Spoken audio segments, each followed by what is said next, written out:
오늘은 사무엘하 1장부터 봅니다. 사무엘하 1장 1절에서 16절까지의 말씀입니다.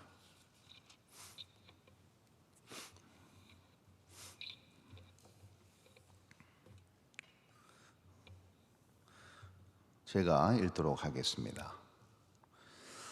사울이 죽은 후에 다윗이 아말렉 사람을 쳐 죽이고 돌아와 다윗이 시글락에서 이틀을 머물더니 사흘째 되는 날에 한 사람이 사울의 진영에서 나왔는데 그의 옷은 찢어졌고 머리에는 흙이 있더라. 그가 다윗에게 나와 땅에 엎드려 절하매 다윗이 그에게 묻되 너는 어디서 왔느냐 하니 대답하되 이스라엘 진영에서 도망하여 왔나이다 하니라. 다윗이 그에게 이르되 일이 어떻게 되었느냐 너는 내게 말하라.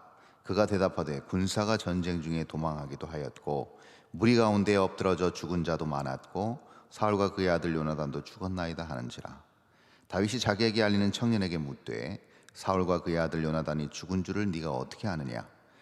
그에게 알리는 청년이 이르되 내가 우연히 길보아 산에 올라가 보니 사울이 자기 창에 기대고 병거와 기병은 그를 급히 따르는데 사울이 뒤로 돌아 나를 보고 부르시기로 내가 대답하되 내가 여기 있나이다 한즉 내게 이르되 너는 누구냐 하시기로 내가 그에게 대답하되 나는 아말렉 사람이니이다 한즉 또 내게 이르시되 내 목숨이 아직 내게 완전히 있으므로 내가 고통 중에 있나니 청하건대 너는 내 곁에 서서 나를 죽이라 하시기로 그가 엎드러진 후에는 살 수 없는 줄을 내가 알고 그의 곁에 서서 죽이고 그의 머리에 있는 왕관과 팔에 있는 고리를 벗겨서 내 주께로 가져왔나이다 하니라. 이에 다윗이 자기 옷을 잡아 찢음에 함께 있는 모든 사람도 그리하고 사울과 그의 아들 요나단과 여호와의 백성과 이스라엘 족속의 칼의 죽음으로 말미암아 저녁 때까지 슬퍼하여 울며 금식하니라. 다윗이 그 소식을 전한 청년에게 묻되 너는 어디 사람이냐 대답하되 나는 아말렉 사람 곧 외국인의 아들이니이다 하니 다윗이 그에게 이르되 내가 어찌하여 손을 들어 여호와의 기름 부음 받은 자 죽이기를 두려워하지 아니하였느냐 하고 다윗이 청년 중 한 사람을 불러 이르되 가까이 가서 그를 죽이라 하매 그가 침에 곧 죽으니라. 다윗이 그에게 이르되 내 피가 내 머리로 돌아갈지어다 내 입이 내게 대하여 증언하기를 내가 여호와의 기름 부음 받은 자를 죽였노라 하미니라 하였더라. 아멘. 이제 사울의 시대가 끝나고 이제 다윗의 시대가 열리는 사무엘하입니다. 사무엘하 1장 오늘 첫 절을 이렇게 시작하고 있습니다. 그 신호탄이 이렇게 나타나 있죠.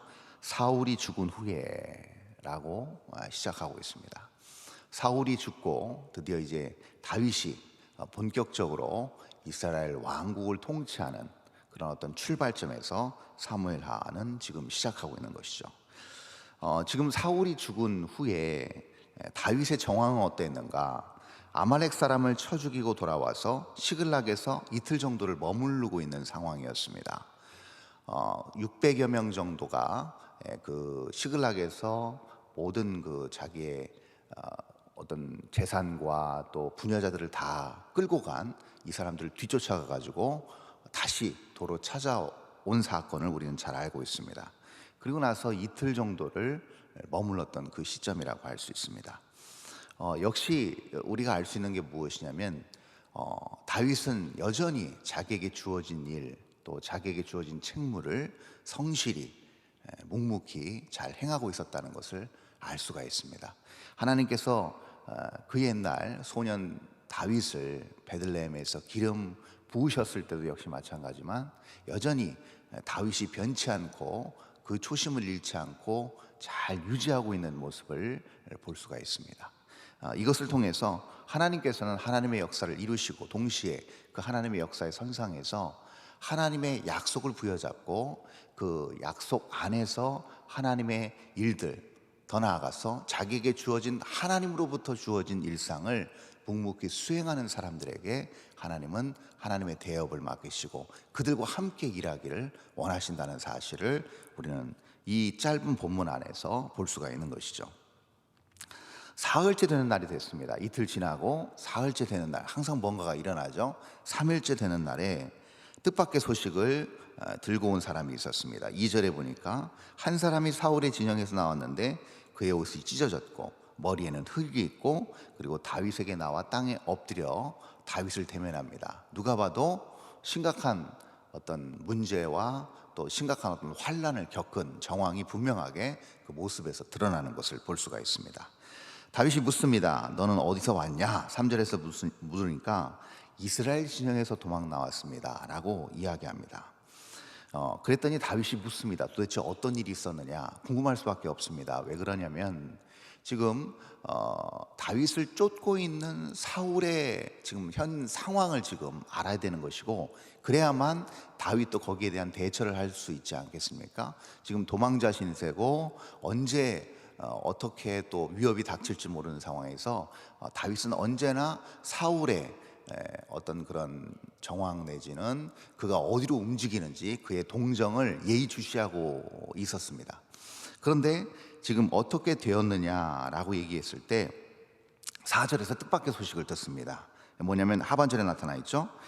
무리 가운데 엎드러져 죽은 자도 많았고 사울과 그의 아들 요나단도 죽었습니다 라는 보고를 하고 있습니다. 굉장히 뜻밖의 소식이죠. 그래서 다윗이 굉장히 놀랍니다. 여기서 지금 사울과 지금 요나단만 죽었다고 언급되어 있지만 사실은 이 길보아 전투에서 사울의 아들 3명이 다 죽습니다. 그렇죠. 요나단을 비롯해서 아비나답과 말기수아까지 블레셋의 칼날에 남아나지 않았습니다. 모두가 다 죽었습니다. 그 얘기는 결국 무슨 얘기냐면 사울을 비롯한 사울의 왕위를 이을 만한 사람들이 다 죽었다는 것을 의미합니다. 전장에서. 그래서 왕의 어떤 보위를 이을 만한 왕의 제목들이 다 전장에서 사라졌음을 지금 보고하고 있는 겁니다. 굉장히 전략과 계략이 있는 것을 알 수가 있죠. 사울만 언급할 수 있는데 그의 아들들을 언급했다는 것은 이 지금 청년이 어떤 의도를 가지고 정치적 전략을 가지고 지금 다윗을 찾아왔음을 알 수가 있습니다.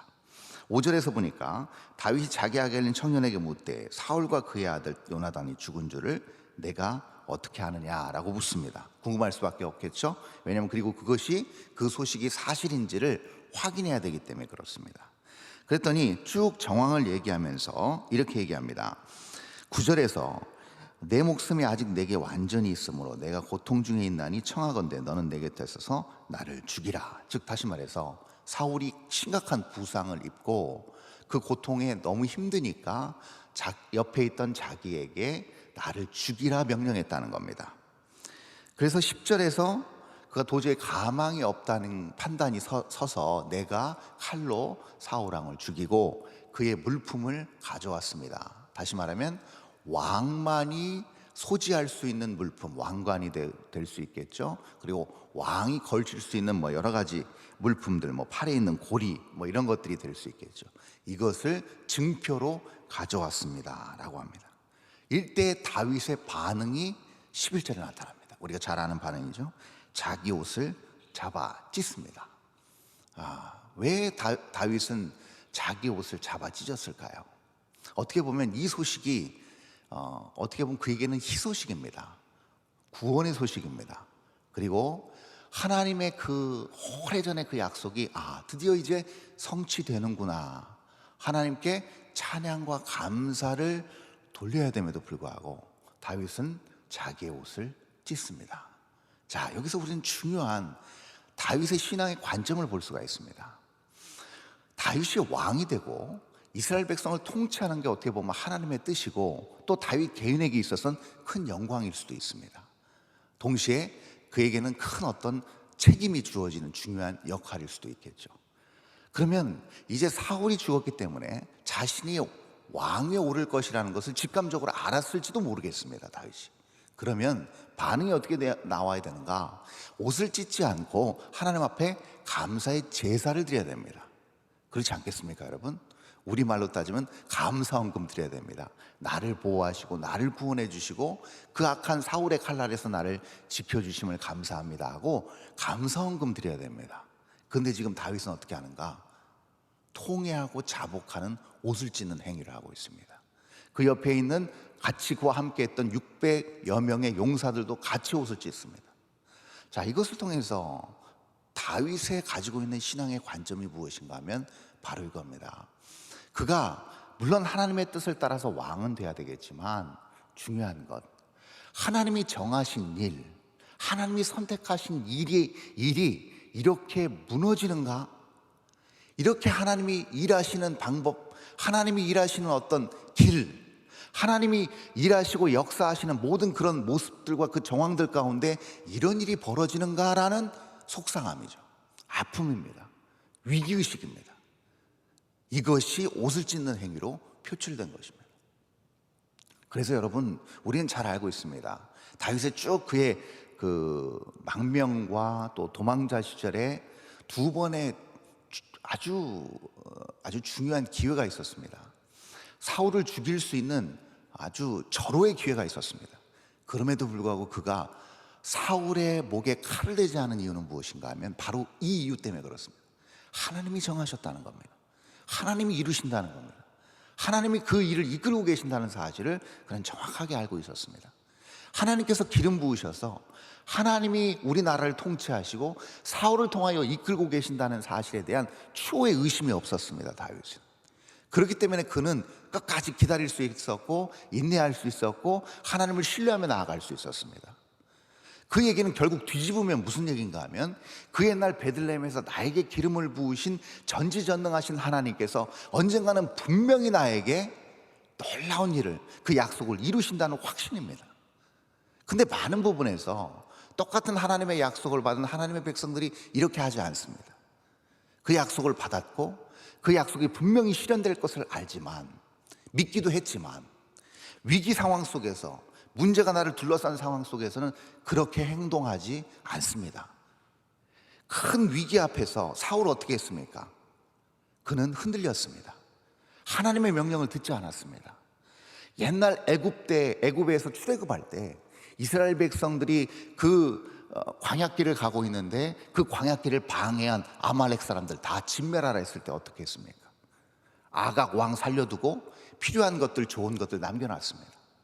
그때 이후로, 그것을 기점으로 사울은 하나님께 버림받아 이제 더 이상 왕의 일을 수행할 수 없는 지경에 이르렀다는 겁니다.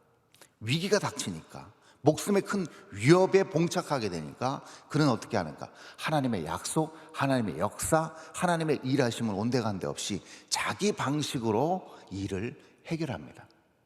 자기의 어떤 본능과 욕구가 먼저 앞서서 하나님의 능력, 하나님의 역사, 하나님의 일하심을 가려버리게 된다는 것이죠. 다윗과는 사뭇 대조적인 모습을 볼 수가 있습니다.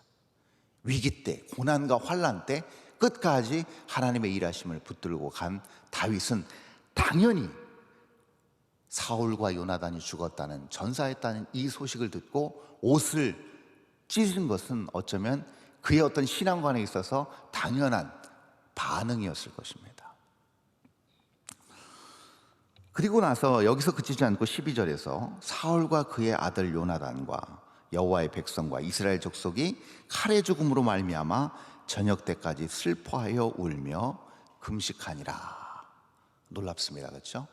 그 소식을 접한 다윗은 밥을 먹을 수가 없었습니다. 물론 너무 사랑하는 친구 요나단의 전사 소식을 들은 것 때문일 수도 있겠지만 그에 앞서서 사울 왕, 우리 선민 이스라엘을 통치하는 하나님의 제사장 나라의 왕이 그렇게 죽었다는 소식에 그는 슬픔을 가눌 길이 없었습니다. 큰 위기의식과 아픔과 절망 가운데 그는 옷을 찢고 금식에 들어가게 된 것이죠. 그리고 나서의 다윗의 반응입니다. 자, 여기서 당연한 수순이 나올 수밖에 없습니다.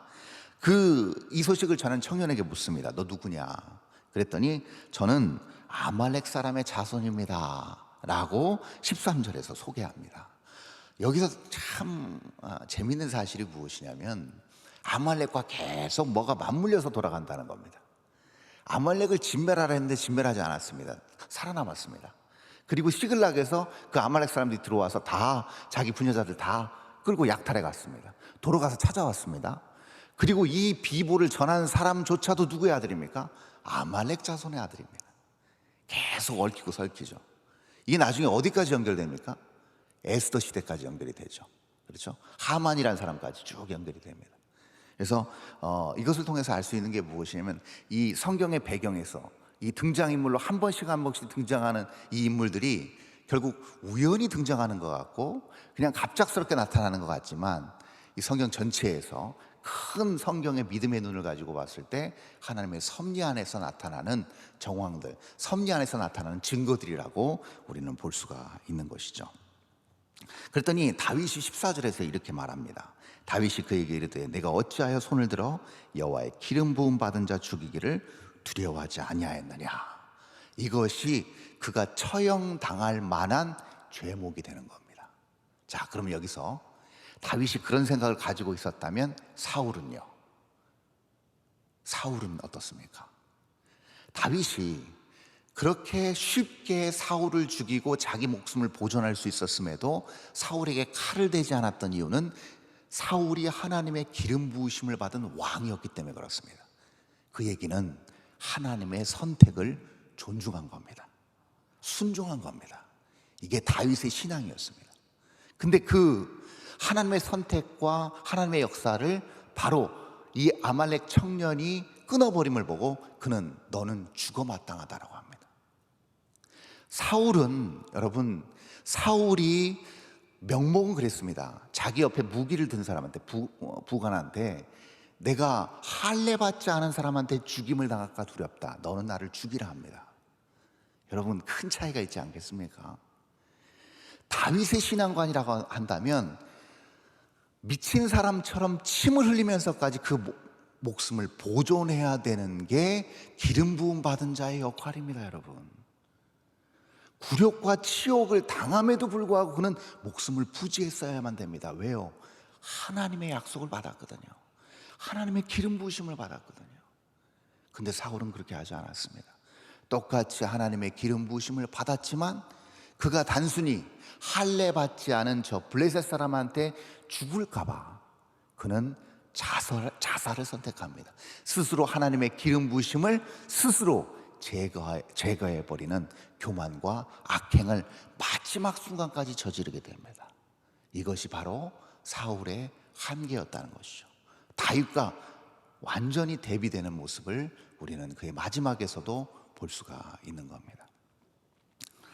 이것을 통해서 우리가 알 수 있는 게 무엇인가 하면요, 하나님께서 정하신 일, 하나님께서 택하신 일, 하나님께서 이끄시는 일에 대한 철저한 순종과 존중이 우리 안에 있어야 된다는 겁니다. 그럴 때 무엇이 생기는가? 극심한 환난과 위협과 고통 때문에 순간 우리의 본능과 욕구가 튀어나와서 우리가 쌓아온 경험과 지혜로 그것을 해결해보고 돌파해보고자 하는 욕구가 우리 안에 존재할 수 있습니다. 그럼에도 불구하고 어떻게 해야 되는가? 택해 주시고 약속해 주시고 지금도 함께 일하고 계신다는 하나님의 그 약속, 그 음성을 다시 들었다고 한다면 끝까지 인내하고 참고 목숨을 부지하기까지 참았던 다윗을 우리는 본받아야 될 것입니다. 그래서 우리에게 주어진 환경 안에서 다시금 기도하며 하나님 붙들어 주세요, 인내하게 해주세요, 힘있게 하나님의 뜻을 부여잡고 오늘도 묵묵히 전진해 나갈 수 있는 영적인 능력을 우리에게 허락해 주세요라고 기도해야 되지 않겠습니까? 그럴 때 하나님의 때에 분명히 하나님께서 우리에게 그 약속하신 놀라운 영광의 면류관을 씌워줄 그날까지 우리가 이 믿음의 경주를 지치지 않고 온전히 아름답게 달려낼 줄 믿습니다.